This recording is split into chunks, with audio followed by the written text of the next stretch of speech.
வணக்கம் நண்பர்களே, இது VDL Vlogs வீக்கெண்ட் குட்டி ஸ்டோரிஸ். இந்த வீக்கெண்ட்ல திரும்பவும் சுஜாதாவோடைய சிறுகதையை தான் சொல்ல போறேன். நிஜத்தை தேடி.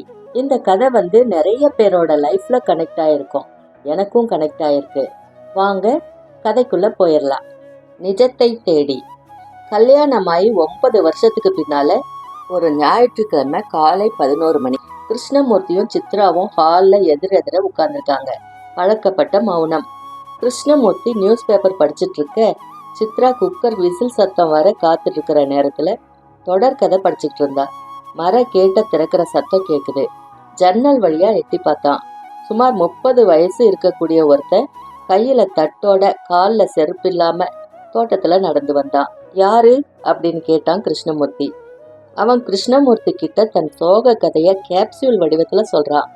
ஊருக்கு புதுசுங்க, வேலை தேடி வந்தேங்க, என் மனைவி காலையில இறந்து போயிட்டாங்க, பிணம் கிடக்குதுங்க, எடுக்க காசு இல்ல, பெரிய மனுஷங்க உதவி பண்ணணும். அவன் கையில இருந்த தட்டுல சில ரூபாய் நோட்டுகளும் சில்லறையும் இருந்துச்சு. எதுக்காகவோ கொஞ்சம் பூக்கள் ஊதுபத்தி புகஞ்சுக்கிட்டு இருந்துச்சு. பாத்தியா விமலா இந்த குழந்தைங்க படுற அவஸ்தைய அப்படின்ற கதையோட நிறுத்திட்டு சித்ராவும் எட்டி பாக்குறா. அவன் முகத்துல 3 நாள் தாடி, கண்கள்ல தேவைக்கு போதுமான சோகம். என்னவா அப்படின்னு கேக்குறா. அவன் ஊருக்கு புதுசுங்க, வேலை தேடி வந்தேங்கம்மா அப்படின்னு தொடங்கி மறுபடியும் அத்தனையும் சொல்றான். மனைவியின் மரணம் அப்படின்றது உடனே கேட்பவனை உலுக்கி விடக்கூடிய சோகம். உடனே உள்ள போய் பணம் எடுத்து கொடுக்க வேண்டியதுதானே. கிருஷ்ணமூர்த்தி அப்படி செய்ய மாட்டான். எதையும் விசாரிப்பான். சித்ராவுக்கு தெரியும். வீடு எங்கே அப்படின்னு கேக்குறான். இங்கதான் சார், கோகுலா பக்கம், தெரிஞ்சவங்க வீட்டுல நிகழ்ந்து போச்சுங்க, சினிமா தியேட்டருக்கு பக்கத்துல. சரி, அட்ரஸ் என்னன்னு சொல்லு, போனா போறது, ஏதாவது கொடுத்து அனுப்பிடுங்களே அப்படின்னு சித்ரா சன்னமா சொன்னா. இரு, நான் இந்த பெங்களூர் வந்தே 3 நாள் தான் ஆவறது சார், காலையில இருந்துட்டா. சரிதான்ப்பா, அட்ரஸ் என்ன சொல்ல. அவன் கொஞ்சம் யோசிச்சுட்டு 3வது கிராஸ் அப்படின்னா. 3வது கிராஸ்னா HMTலையா, சுந்தர் நகரா, இல்ல கோகுலா காலனிக்குள்ளையா? சொல்ல தெரியலங்களே, சினிமா தியேட்டர் பக்கத்துல. அவனோட என்ன வாக்குவாதம்? இப்போ நீ சும்மா இருக்க போறியா இல்லையா? எந்த சினிமா தியேட்டர்யா? என்ன சார் இப்படி கேக்குறீங்க? இருக்கிறதே ஒரு சினிமா தியேட்டர் தானே, பேர் தெரியாதா உங்களுக்கு? எனக்கு தெரியும், நீ சொல்லு. அவன் மறுபடியும் அனுப்பல்லவே ஆரம்பிச்சான். பெங்களூர் வந்தே 3 நாள் தான் ஆகுது சார், காலையில இறந்துட்டா. சரிப்பா, எந்த இடம் அத சொல்ல மாட்டியா? என்ன சார், பொண்டாட்டி செத்து போன துக்கத்துல இருக்கிற, என்னவோ போலீஸ்காரங்க மாதிரி கேக்குறீங்களே. காசு கொடுக்க முடியும் இல்லைன்னு சொல்லிடுங்க சார், நான் போகணும், பிணம் கிடக்கு அங்க. அட்ரஸ் சரியா சொல்லு, தரேன். அதான் சொன்னேனே, சரியா சொல்லு. ஐயோ வேணாம் சார், என்ன நீங்க அப்படின்னா.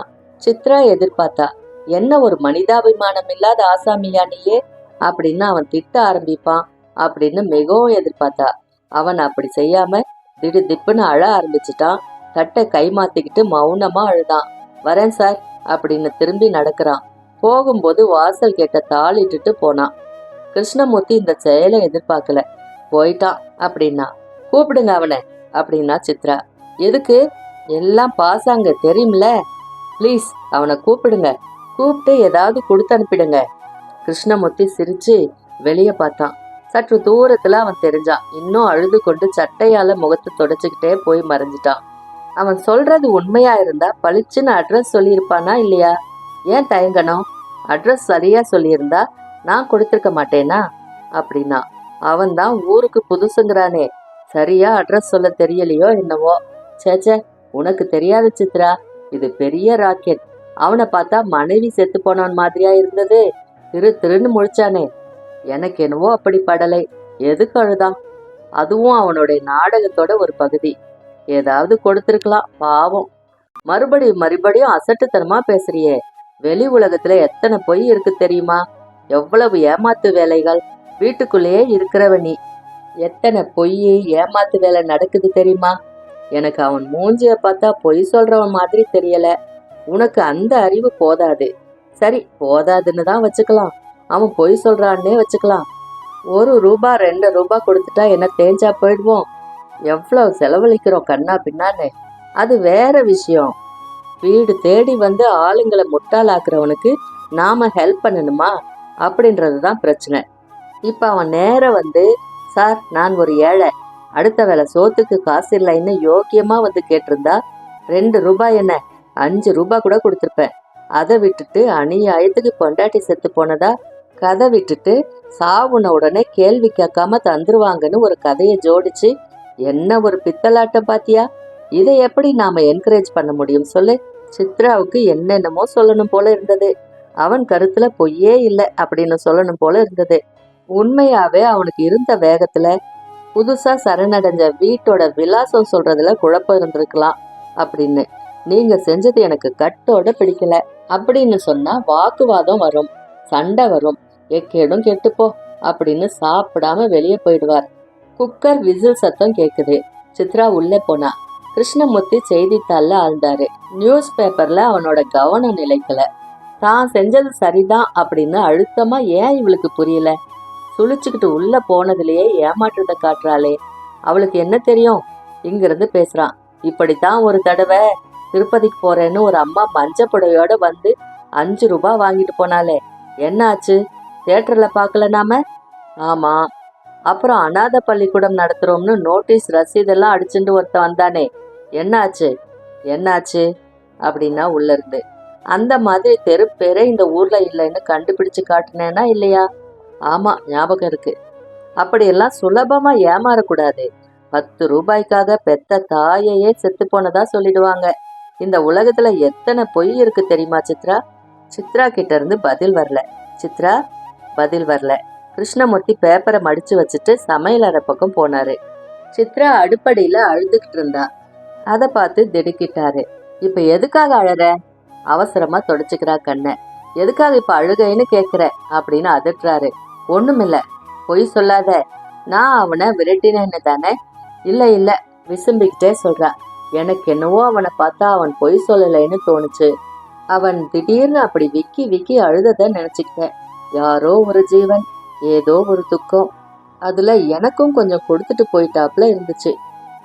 எல்லாம் பொய்ன்னு எத்தனை தடவை சொல்றது? எப்படி தெரியும் உங்களுக்கு அப்படின்னு தன்னிச்சையா குரலை உயர்த்தி கேட்டா. ஒரு முறை அவனை உக்கிரமா பார்த்தா. எப்படி தெரியுமா? சொல்றேன். அனுபவம் டி, வெளியில எனக்கு ஏற்பட்ட அனுபவம். சித்ரா, நீ எல்லாத்தையும் எமோஷனலா பாக்குற. அதான் உன்கிட்ட தப்பு. நான் பிராக்டிக்கலா பாக்குறேன். சரி, நீங்க சொல்றதுதான் சத்தியம். நான் அழல அப்படின்னு சொல்லிட்டு, ஆனா என்ன சொல்லு, மனசுல நினைச்சுட்டு இருக்கிறத சொல்லிடு. நீங்க சொல்றாப்ல நிறைய பேர் பொய் சொல்றாங்க, ஏமாத்துறாங்க. தப்பி போய் இவன் சொன்னது மட்டும் நிஜமா இருந்து தொலைச்சிடுச்சுன்னா? அவ்வளவு துக்கத்துல இருக்கிறவனை வாசல்ல நிக்க வச்சு கேள்வி கேட்டு மடக்கி அவனும் சொல்ல தெரியாம முழிச்சு காசும் கொடுக்காம விரட்டிட்டமே, அது தப்பில்லையா? எதுக்காக கேள்வி கேட்கணும்? அவனும் தான் பொய் சொல்றானோ நிஜம் சொல்றானோ எக்கேடும் கெட்டு போகட்டும். 2 ரூபாய கொடுத்திருந்தா இத்தனை. மறுபடியும் மறுபடியும் அதையே சொல்றியே. 2 ரூபாய் பெருசுல எனக்கு சித்ரா. பிரின்சிபல் அதான் முக்கியம். சரி அப்படின்னா சுருக்கமா. கொஞ்ச நேரம் மனைவியே பாக்குறான். ஆல்ரைட், உனக்கு இன்னும் சமாதானம் ஆகலை. ஒன்னு செய்யற. அவன் என்ன சொன்னா? தியேட்டர் பக்கத்துல 3வது கிராஸ்னு தானே? தியேட்டர் கிட்டத்துலதான் இருக்கு 3வது கிராஸ். போய் அங்க இருக்கானான்னு விசாரிச்சுட்டு வந்துடலாம். வா, அப்பத்தானே உனக்கு நிம்மதியாகும். வா, காரை எடுத்துட்டு போய் ஒரு நிமிஷம் பார்த்துட்டு வந்துடலாம். வேண்டாம், நீங்க சொன்னது எனக்கு கன்வின்ஸ் ஆயிடுச்சு. நான் ஏதோ பைத்தியக்காரத்தனமா அழ ஆரம்பிச்சிட்டேன். இல்ல, நீ கன்வின்ஸ் ஆகல. நான் சொன்னது சரின்னு உனக்கு இன்னும் புரிப்படல. நான் வரல, எனக்கு நிறைய வேலை இருக்கு. நீ வரலைன்னா கூட நான் போய் பார்க்கத்தான் போறேன். எதுக்காக வெதண்டாவாதம்? மறந்துருங்க. இல்ல, இந்த கேஸ்ல யார் சரின்னு பாத்துறணும், நீயா நானா? நீங்க சொன்னதுதான் சரின்னு ஒத்துக்கிட்டேனே. நீ இன்னும் மனசார ஒத்துக்கல. உனக்கு ப்ரூஃப் வேணும் தானே? நான் போய் பார்த்துட்டு வந்துடுறேன். இது என்ன பிடிவாதம்? நீங்க இப்ப அங்க போய் அவன் சொன்னது நிஜம்னே தெரிஞ்சு என்ன செய்ய போறீங்க? தோல்வியை ஒத்துக்கிட்டு 10 ரூபாய் இல்ல 15 ரூபாய் கொடுத்துட்டு வந்துருவேன். ஆனா அப்படி நடக்காது. நான் லைஃப்ல நிறைய பார்த்துட்டேன் சித்ரா. அவ்வளவு ஷோரா இருந்தா எதுக்கு போகணும்? உனக்காக தான் சித்ரா.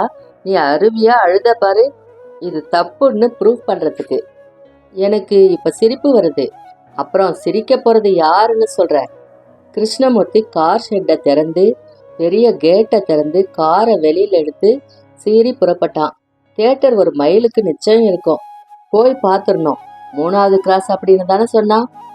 என்னன்னு நினைச்சுக்கிட்டா? கருணை இல்லாதவன் அப்படின்னா இவளுக்கு என்ன தெரியும்? கேள்வி கேட்காம காசு கொடுக்க நான் என்ன முட்டாளா? அழுமூஞ்சி. இப்படித்தான் ஒரு தடவை தியேட்டருக்கு பக்கத்துல 3வது கிராஸ் இருந்தது. அதுல திரும்புறதுக்கு முன்னால வெறிச்சுன்னு அந்த தெரு பூராவும் தெரிஞ்சது. தெருவின் நடுவுல ஒரு சட்டி வைக்கப்பட்டு அதுல நெருப்பு புகைஞ்சுக்கிட்டு இருந்துச்சு. பச்சை மூங்கில்கள் காத்துட்டு இருந்தது. ஓரத்துல தலையில கை வச்சுக்கிட்டு அவன் மண்ணுல உட்கார்ந்துருந்தான். கிருஷ்ணமூர்த்தி கொஞ்ச நேரம்தான் தயங்கி நின்னான். காரை ரிவர்ஸ் எடுத்தான். சீறி புறப்பட்டான். திரும்பவும் தன் வீட்டை நோக்கி. என்னாச்சு அப்படின்னு கேட்டா சித்ரா சுவாரஸ்யமே இல்லாம. நான் சொன்னது சரியா போச்சு. அவன் சொன்ன 3வது கிராஸ் முழுக்க விசாரிச்சு பார்த்துட்டேன். ஒண்ணும் இல்லை. அப்படியா? அப்பா எத்தனை போய் அப்படின்னா சித்ரா. முற்றும். நான் சொல்ற சிறுகதையெல்லாம் எப்படி இருக்கு அப்படின்னு கமெண்ட்ல சொல்லுங்க. இது வரைக்கும் நம்ம சேனலை சப்ஸ்கிரைப் பண்ணாதவங்க சப்ஸ்கிரைப் பண்ணிக்கோங்க. மீண்டும் அடுத்த ஒரு நல்ல கதையோட அடுத்த வீக்கெண்ட்ல சந்திக்கிறேன். அது வரைக்கும் உங்களிடமிருந்து நன்றி கூறி விடை பெறுவது VDL Vlogs VDL. நன்றி, வணக்கம்.